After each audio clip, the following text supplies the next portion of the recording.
안녕하세요. 오늘 저희가 함께 깊이 살펴볼 자료는 골드만삭스의 2025년 3분기 실적 발표, 그중에서도 질의응답 내용입니다. CEO나 CFO의 발표 자료도 중요하지만 사실 진짜 속내는 분석가들과의 문답 속에 숨어 있을 때가 많거든요. 맞습니다. 날카로운 질문과 또 경영진의 답변 속에서 현재 시장을 어떻게 보고 있는지, 또 미래는 어떻게 준비하는지 그 방향성을 엿볼 수 있는 좋은 기회죠. 네, 그래서 오늘은 그 Q&A 내용을 집중적으로 파헤쳐 보면서 골드만삭스의 진짜 생각을 한번 읽어보겠습니다. 자, 그럼 바로 시작해 볼까요? 첫 질문부터 상당히 흥미로운 지점에서 시작하는데요. 에버코어의 글렌 슈어 분석가가 먼저 질문을 던졌어요. 골드만삭스가 특히 경계심을 늦추지 않고 적극적으로 리스크를 관리한다고 했는데 최근 언론에 나온 합성 리스크 이전, SRT라고 하죠. 이 활동 증가가 혹시 뭔가 특별한 경고 신호 아니냐 이렇게 물었습니다. 네. 그 SRT 활동 증가가요. 골드만삭스 답변은 명확했습니다. 이게 뭐 특별한 위험 신호라기보다는 자기들이 가진 여러 리스크 관리 도구 중 하나일 뿐이다. 이런 입장이었죠. 도구 중 하나다. 네. 그러니까 보유하고 있는 신용 익스포저 포트폴리오 있잖아요. 이걸 시장 상황에 맞게 계속 동적으로 관리하는 일상적인 활동의 일부다. 이렇게 강조했습니다. 일상적인 활동이다. 그럼 왜 하필 지금 시점에 이게 주목받고 질문까지 나왔을까요? 핵심은 그 선제적인 관리라는 거죠.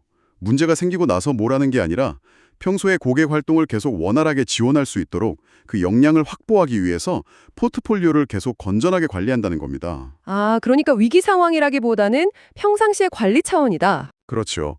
어떻게 보면 복잡해진 금융 환경 하에서는 이런 식의 상시적인 리스크 관리가 그냥 뉴 노멀이 된 거다 이렇게 해석하는 게 더 맞을 것 같아요. 뭐 특별한 경고라기보다는 평소에 체력 관리하는 그런 개념으로요. 그렇군요. 평소의 체력 관리라 비유가 확 와닿네요. 자, 이어서 같은 분석가가 원 골드만삭스 3.0이라는 새로운 운영 모델 발표에 대해서도 물었어요. 3분기 실적도 나쁘지 않았던 것 같은데 왜 지금 이걸 발표했냐는 거죠. 특히 AI하고 효율성 투자를 언급했던데 이게 좀 주목할 만한 부분 같아요. 네, 이것도 비슷한 맥락인데요. 골드만삭스는 이게 실적이 나빠서 하는 어떤 수습책이 아니라고 강조했습니다. 오히려 기술 발전, 특히 AI 덕분에 가능해진 새로운 기회를 잡기 위한 거다. 이렇게 설명했어요. 기회 포착이다. 맞습니다. AI를 이용해서 내부 프로세스를 확 뜯어 고치겠다는 거죠. 그래서 자동화 수준 높이고 규모의 경제 실현하고 전반적인 효율성을 끌어올려서 그렇게 확보된 자원이나 역량은 다시 비즈니스 성장에 투자하겠다. 이런 큰 그림이거든요. 아, 단순히 비용 줄이기가 아니라 AI를 발판 삼아서 생산성을 올리고 그걸 다시 성장으로 연결시키겠다. 이런 선순환 구조네요. 바로 그거죠. 그리고 이건 뭐 골드만삭스만의 얘기는 아니잖아요. 그렇죠. 요즘 다들 AI 이야기 많이 하죠. 네, 많은 기업들이 기술, 특히 AI를 써서 어떻게 하면 더 효율적으로 일하고 성장할 수 있을까? 이걸 고민하는 아주 광범위한 추세랑 연결되는 이야기입니다. 잘 되면 뭐 개별 기업을 넘어서 거시경제 전체에도 긍정적인 영향을 줄 수 있는 시도라고 봐야죠. 다음엔 뱅크 오브 아메리카의 이브라힘 푸노왈라 분석가 질문입니다. 요즘 이 사모신용 프라이빗 크레딧 시장 리스크 우려가 많은데요. 골드만삭스가 비은행 금융기관, NDFI라고 하죠. 여기에 제공하는 레버리지, 그러니까 빌려주는 돈과 관련된 위험은 어느 정도냐? 그리고 이게 골드만삭스의 사모신용 사업 전략에는 어떤 영향을 미치냐? 이걸 물었어요. 이거 정말 요즘 뜨거운 감자 아닙니까? 네, 맞습니다. 상당히 민감할 수 있는 질문인데 골드만삭스는 여기서도 자신들의 그 강력한 리스크 관리 문화 그리고 철저한 심사 과정 이걸 강조하면서 답변했습니다. 어떻게 구체적으로 답했나요? 관련 대출 포트폴리오가 아주 잘 분산되어 있고 대부분이 투자 등급 구조화 상품이면서 담보도 확실하다 이렇게 밝혔고요. 특히 최근 언론에서 좀 문제가 됐던 일부 기업들 있잖아요. 거기는 직접적인 익스포저, 그러니까 위험 노출이 없다 이렇게 확실하게 선을 그었습니다. 아, 직접적인 관련은 없다. 딱 잘랐군요. 그래도 시장 자체가 커지면 아무래도 위험도 따라 커질 텐데 성장 속도 조절 같은 건 어떻게 하고 있을까요? 좋은 지적이십니다. 골드만삭스도 그 점을 의식해서인지 고객 수요는 굉장히 높은데 그렇다고 무작정 사업을 확장하진 않는다 이렇게 강조하더라고요. 선별적으로 접근한다. 그렇죠. 특정 차주나 산업에 대한 집중도, 또 담보의 질, 그리고 리스크 대비 수익률 이런 걸 다 꼼꼼히 따져서 아주 엄격한 기준을 통과하는 거래만 선별적으로 한다 이렇게 답했습니다. 결국 성장과 리스크 관리 이 사이에서 균형을 잡겠다는 의지를 보여준 거죠. 뭐 묻지마 확장은 안 하겠다. 이런 겁니다. 규제 환경 변화에 대한 질문도 나왔습니다. 같은 분석가가 GSIB 추가 자본 부과나 바젤 3 최종안 같은 규제 변화가 골드만삭스의 경쟁력이나 자본 계획에 미칠 영향에 대해 물었는데요. 약간 규제가 좀 풀리면 더 공격적으로 사업할 수 있지 않을까 뭐 이런 기대감도 좀 엿보였어요. 골드만삭스 입장은 현재 논의되는 규제 방향이 전반적으로 자기들 경쟁력에 상당히 긍정적일 거다. 이렇게 평가를 하더라고요. 긍정적으로요? 네. 2025년 가을부터 2026년 상반기 사이에 주요 규제 이슈들에 대한 불확실성이 좀 해소될 걸로 기대를 하고 있었는데요. 구체적으로는 그 SLR, 보완적 레버리지 비율 규제가 좀 완화될 가능성, 그리고 SAC 어왈이라고 하는 스트레스 테스트 결과 산정 방식이 좀 더 투명해지는 것, GSIB 규제 재조정, 그리고 좀 더 건설적인 수준의 바젤 3 최종안 뭐 이런 것들을 예상했습니다. 규제 불확실성이 거치고 일부 완화가 된다면 그동안 규제 때문에 묶어둬야 했던 자원을 좀 더 유연하게 쓸 수 있게 된다 이런 의미겠군요. 바로 그 점입니다.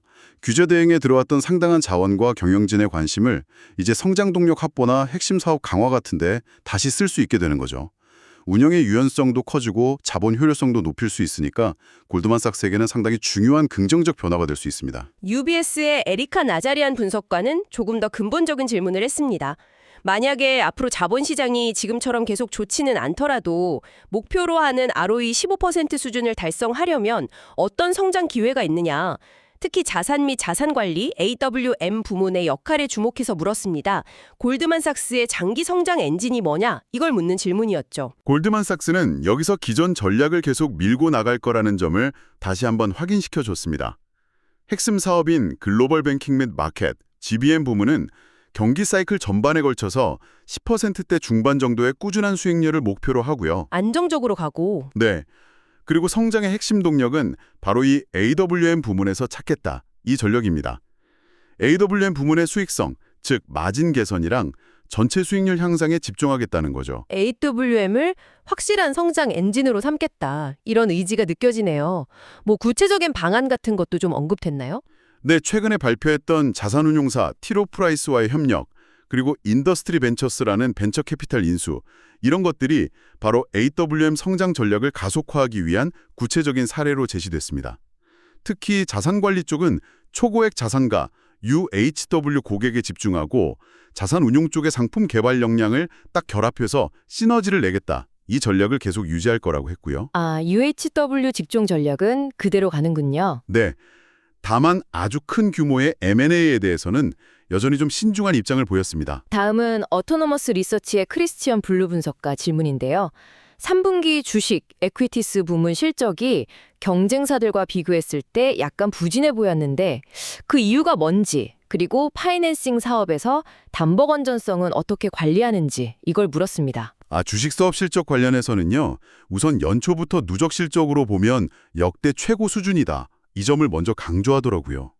3분기 실적 중에 그 현물 주식 중개 부분이 좀 상대적으로 부진해 보였던 건 사실인데 그건 전년 동기랑 직전 분기 실적이 워낙 이례적으로 좋았어서 그러니까 비교 기준선, 스트롱 컴스가 너무 높았던 탓이 크다. 이렇게 설명을 했습니다. 기준점이 높아서 상대적으로 그래 보였다는 거군요. 그렇죠. 뭐 절대적으로 나빴던 건 아니라는 거죠.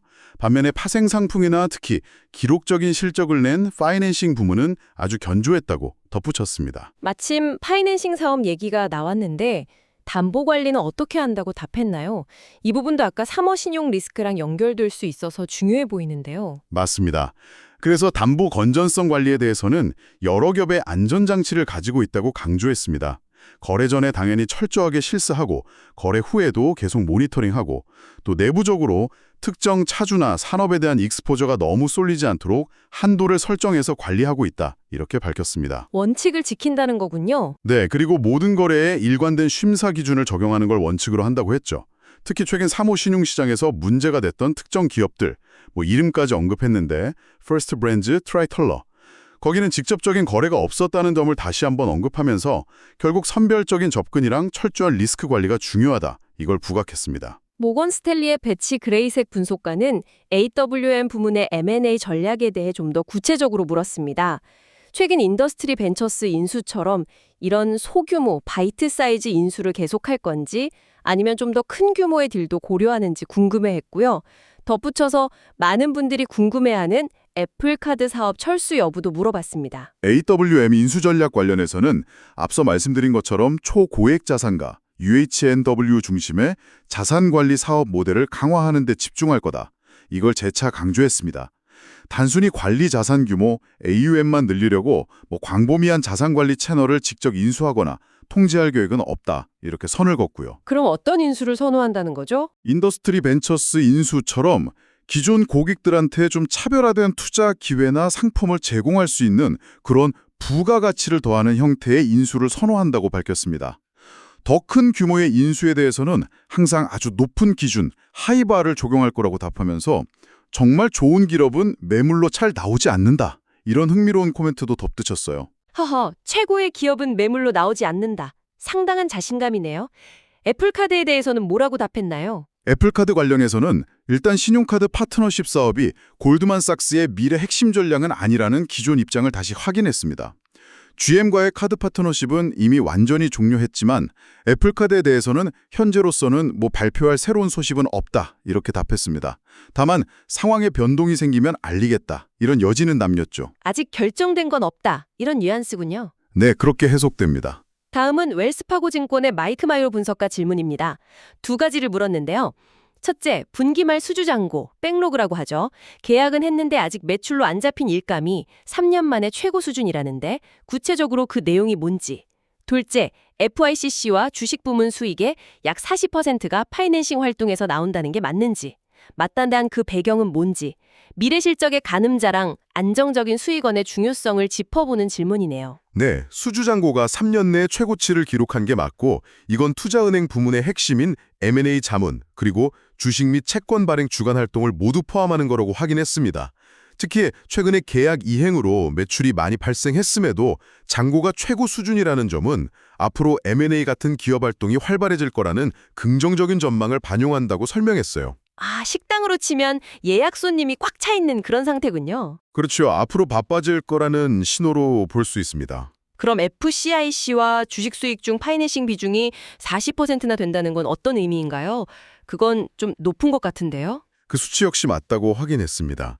이렇게 파이낸싱 관련 수익 비중이 높아진 건 갑자기 생긴 현상이 아니라 지난 몇 년간 골드만삭스가 꾸준히 자원을 투입하고 역량을 키워온 결과다. 이렇게 강조하더라고요. 아, 꾸준한 노력의 결과다. 네, 변동성이 큰 트레이딩 수익 의존도를 좀 낮추고 고객에게 자금을 제공하고 수수료를 받는 파이낸싱처럼 좀 더 안정적인 수익 기반을 강화하려는 전략적 노력의 결실이라는 설명입니다. 회사의 수익 구조를 더 안정적으로 만드는 중요한 변화라고 할 수 있죠. 뱅크 오브 몬트리올의 브랜든 호크 분석가는 AWM 부문의 수익성 목표와 비용 구조에 대해 질문했습니다. 과거에 문제가 됐던 HPI, 주택담보대출 사업 영향을 빼면 AWM 세전이익률이 이미 목표치인 20%대 중반에 거의 온 것 같은데 여기서 더 개선될 여지가 있느냐 이걸 물었고요. 그리고 비보상 비용 항목 중에 자선기부금 회계 처리 방식 변경에 대한 질문도 있었습니다. AWM 마진 개선 여지에 대해서는 앞으로도 개선 여지가 충분하다 이렇게 답했습니다. 주로 지속적인 펀드 자금 모집, 펀드레이징이라고 하죠. 그리고 이걸 통한 플랫폼 전체의 규모 확대를 통해서 마진이 개선될 걸로 봤습니다. 규모의 경제 효과를 기대하는 거군요. 맞습니다. 규모가 커질수록 아무래도 한계 비용은 줄고 한계 이익률은 높아지는 경향이 있으니까요.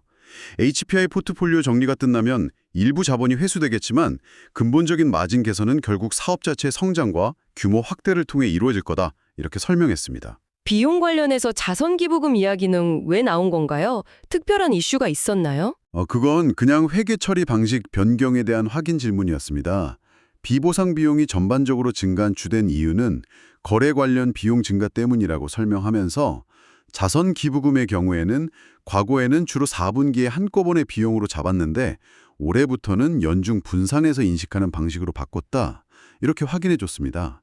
비용 인식 시점만 바뀐 거지 전체 비용 규모에 큰 영향을 주는 이슈는 아니었습니다. 그렇군요. 제프리스 댄 페넌 분석가는 AWM 부문의 또 다른 목표인 연간 10억 달러 규모의 성과 수수료, 인센티브 피 달성 시점에 대해 물었습니다. 이 목표는 아직 달성을 못하고 있는데 언제쯤 가능할지, 그리고 최근 자금 모집이 아주 성공적인 배경은 뭔지 질문했죠? AWM의 실제 수익 창출 능력을 가늠해 볼 수 있는 지표들이라 이것도 중요해 보이네요. 성과 수수료의 경우 아직 실현되지 않은 미실현 잔액이 무려 46억 달러에 달한다고 밝혔습니다. 이 금액이 앞으로 몇 년에 걸쳐서 점진적으로 손익계산서에 반영될 걸로 기대한다고 답했죠. 와, 46억 달러면 엄청나네요. 잠재력이 크다는 거군요. 네. 물론 실제 언제 실현될지는 투자한 자산을 성공적으로 매각하거나 현금화하는 시점에 달려있긴 하지만 최근 M&A나 자산 매각 시장 환경이 좀 개선되는 추세여서 목표 달성에 긍정적이다 이렇게 전망했습니다. 잠재적인 수익은 충분히 쌓여있다는 거죠. 자금 모집이 잘 되는 이유는 뭐라고 설명했나요? 올해 목표치가 1,000억 달러면 정말 대단한 규모인데요. 네, 올해 약 3억 달러 자금 모집 목표 달성에 순조롭게 진행 중이라고 밝혔고요. 이게 뭐 특정 자산이나 펀드에 국한된 게 아니라 사모 주식, 사모 크레딧, 부동산, 인프라 등등 아주 다양한 자산 유형에 걸쳐서 광범위하게 이루어지고 있다고 설명했습니다. 기존 펀드 규모를 늘리는 증액이랑 또 새로운 전략의 신규 펀드 출시가 복합적으로 작용한 결과라고 덧붙였죠. 골드만삭스 AWM 플랫폼에 대한 투자자들의 신뢰가 여전하다는 증거네요. 그렇죠. 그렇게 볼 수 있습니다. 시티즌스의 데빈 라이언 분석가는 골드만삭스의 전통적인 강점이죠. 자문, 애드바이저리 사업의 회복세와 프라임 서비스 사업에 대해 질문했습니다. 자문 사업 회복이 어디까지 왔는지, 시장 점유율 상승 요인은 뭔지, 그리고 프라임 서비스나 파이낸싱 사업은 아무래도 경기를 좀 타는 측면이 있는데 장기적인 성장세는 어떻게 보는지 핵심 사업들에 대한 깊이 있는 질문이었습니다. 자문 사업은 연초부터 꾸준히 회복세를 보여왔고 기업 CEO들이 다시 전략적인 의사결정이나 거래에 집중하기 시작하면서 M&A 환경이 적어도 2026년까지는 매우 건설적일 거다 이렇게 예상하더라고요. 오, 2026년까지 긍정적으로 본다. 네, 특히 그 기업 인수 주체 중 하나인 사모펀드, 스폰서들 활동이 40%나 증가했고 현재 진행 중인 딜 파이프라인도 아주 견조하다고 덧붙였습니다. 시장 점유율이 오른 건 단순히 사람을 늘려서라기보다는 여러 부서가 협력하는 원 골드만삭스 접근 방식하고 오랫동안 쌓아온 깊은 고객 관계 덕분이라고 설명했고요. 프라임 서비스 쪽은 어떻습니까? 헤지펀드 대상 사업이니까 시장 상황에 좀 민감할 것 같은데요. 맞습니다. 그 점은 인정하더라고요. 프라임 서비스는 시장 변동성이나 투자자들의 위험 선호도와 연관된 경기 순환적인 측면이 분명히 있다. 하지만 동시에 고객 수요가 워낙 높고 골드만삭스 전체 플랫폼에서 전략적으로 아주 중요한 사업이기 때문에 시장 상황 변화와 관계없이 장기적인 성장세를 유지하려고 꾸준히 투자하고 노력하고 있다. 이렇게 답했습니다. 단기적인 부침은 있겠지만 핵심 역량으로 계속 키워가겠다. 이런 의지군요. 네, 그런 의지로 보입니다. 자, 마지막 질문입니다. RBC의 제라드 캐시드 분석가로부터 나왔는데요. 앞서 논의됐던 원 골드만삭스 3.0의 성공 여부를 외부 투자자들이 어떻게 측정하거나 확인할 수 있을지, 그리고 규제 환경 변화가 마무리된 후에 골드만삭스가 어느 정도의 자본 버퍼, 그러니까 완충 자본을 유지할 걸로 예상하는지 이걸 물었습니다. 장기 전략의 성과 측정과 미래 자본 정책 방향 둘 다 중요하죠. 원 골드만삭스 3.0의 구체적인 성과 지표나 측정 방식에 대해서는요. 2026년 1분기나 2분기 실적 발표 때쯤 좀 더 명확하게 제시할 수 있을 거다 이렇게 답했습니다. 현재는 내무적으로 구체적인 실행 계획, 로드맵을 짜는 단계라고 설명했고요. 아직은 좀 더 기다려봐야겠네요. 네, 외부에 공개할 만큼 구체화되진 않은 것 같습니다. 자본 버퍼 수준에 대해서는 어떤 전망을 내놓았나요? 규제가 완화되면 버퍼를 좀 줄이고 자본을 더 활용할 수도 있을 텐데요. 네, 바로 그 점을 언급했습니다. 만약 앞으로 규제 체계의 불확실성이 줄고 변동성도 좀 낮아진다면 예를 들어 스트레스 테스트 방식이 더 투명해지고 예측 가능해진다면요. 과거 몇 년간 유지했던 것보다는 더 낮은 수준의 자본 버퍼만으로도 충분히 안정적으로 운영할 수 있을 거다 이렇게 전망했습니다. 그럼 그 여유 자금으로 뭘 할 수 있을까요? 정확히 어느 정도 수준까지 낮출지는 규제 내용이 최종 확정된 후에 제시하겠지만 전반적인 방향 자체는 골드만삭스에게 유리하게 작용할 거다. 그리고 이는 주주 환원이나 성장 투자 재원을 확보하는 데 긍정적일 거다. 이렇게 평가했습니다. 네, 오늘 골드만삭스 실적 발표 Q&A를 통해서 정말 많은 이야기를 나눠봤습니다. 좀 정리를 해보면 골드만삭스는 현재 시장에 대해 신중하면서도 긍정적인 시각을 유지하는 가운데 무엇보다 철저한 리스크 관리를 기본으로 삼고 있다. 이게 첫 번째고요. 그렇죠. 리스크 관리를 굉장히 강조했죠. 그러면서 동시에 AI를 활용한 대대적인 효율성 향상 프로젝트 원 골드만삭스 3.0을 추진하고 있고 또 AWM 부문을 확실한 성장 동력으로 키우면서 앞으로 좀 우호적으로 변할 것으로 기대되는 규제 환경을 기회 삼아서 기존 핵심 사업들의 경쟁 우위를 더 강화하겠다. 이런 전략으로 요약할 수 있겠네요. 맞습니다. 현재 잘하는 건 더 잘하고 미래를 위해서는 효율성과 성장을 동시에 잡겠다. 뭐 이런 균형 잡힌 접근법으로 보입니다. 네, 아주 흥미로운 지점들이 많았습니다. 마지막으로 한 가지 좀 흥미로운 질문을 던져보면서 마무리할까 하는데요. 골드만삭스가 한편으로는 AI를 통해서 전사적인 효율성, 규모의 경제 이걸 추구하고 있잖아요. 네, 원 골드만삭스 3.0. 다른 한편으로는 극소수 초고액 자산가를 대상으로 아주 개인화되고 관계 중심적인 접근이 중요한 AWM 사업을 핵심 성장 동력으로 삼고 있단 말이죠. 어떻게 보면 기술을 통한 규모화와 인간적인 맞춤화라는 이게 서로 좀 상반되어 보이는 두 가치를 동시에 추구하는 셈인데 아, 그러네요. 스케일과 개인화. 네. 앞으로 골드만삭스는 이 두 가치 사이에서 어떤 뭐랄까 절묘한 균형점을 찾아 나갈까요? 이 과정에서 혹시 미래의 자산관리사 역할이나 고객과 소통하는 방식에 우리가 예상치 못한 어떤 새로운 모델이 등장하게 될지 이런 걸 지켜보는 것도 앞으로 골드만삭스를 이해하는 데 중요한 관전 포인트가 될 것 같습니다. 정말 흥미로운 질문입니다. 기술과 인간적인 서비스의 조화라 앞으로 지켜볼 부분이겠네요. 오늘 골드만삭스 Q&A 심층 분석에 귀 기울여 주셔서 감사합니다. 다음 시간에 더 흥미로운 내용으로 찾아뵙겠습니다.